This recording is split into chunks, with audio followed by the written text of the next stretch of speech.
Hello everyone. तो आज हम समझेंगे डेफिनेशन ऑफ बिजनेस पॉलिसी। तो हम समझेंगे कि बिजनेस पॉलिसी आखिरकार होता क्या है। देखिए, कोई भी ऑर्गेनाइजेशन हो उसमें उसको अच्छे तरीके से चलाने के लिए हमको बिजनेस पॉलिसी की ज़रूरत पड़ती है। देखिए, चाहे स्कूल हो, चाहे ऑर्गेनाइजेशन हो, चाहे कॉलेज हो, किसी भी चीज़ को अच्छे तरीके से स्मूथ तरीके से रन करने के लिए हमको एक मैनेजमेंट की ज़रूरत पड़ती है। ठीक है ना। और तो उसी के संदर्भ में हम समझने वाले हैं कि बिजनेस पॉलिसी क्या है। जैसे कि मैंने थोड़ा-सा ओवरव्यू बताया, तो आपको ये जो कॉन्सेप्ट है, डेफिनेशन है, वो बहुत अच्छे से समझ में आएगी। तो देखिए, समझते हैं।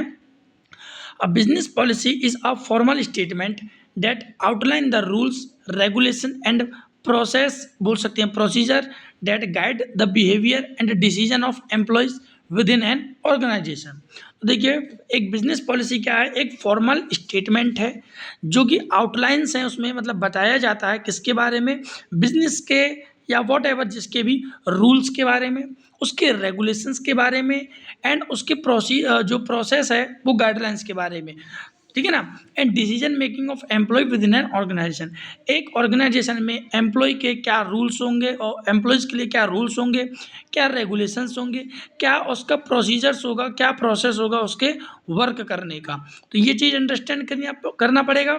और लास्ट में बोला गया है, it establish a framework for consistency in business. ये बिजनेस में इसलिए एस्टेब्लिशमेंट किया जाता है ताकि बिजनेस में एक कंसिस्टेंसी बनी रहे। क्योंकि देखिए, यदि हम रूल्स रेगुलेशन कंपनी में नहीं बनाएंगे तो हर एक एम्प्लॉय क्या करेगा, अपनी मनमानी करेगा कि टाइम पर आज नहीं आएगा और टाइम से पहले चला जाएगा।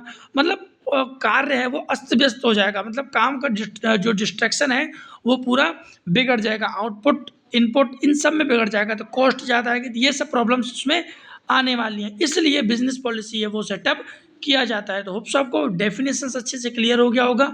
आने वाली वीडियोस में हम ऑब्जेक्टिव समझेंगे, नेचर समझेंगे, एक कंप्लीट एक सीरीज हम इसके लिए ख़त्म करेंगे। Thank you.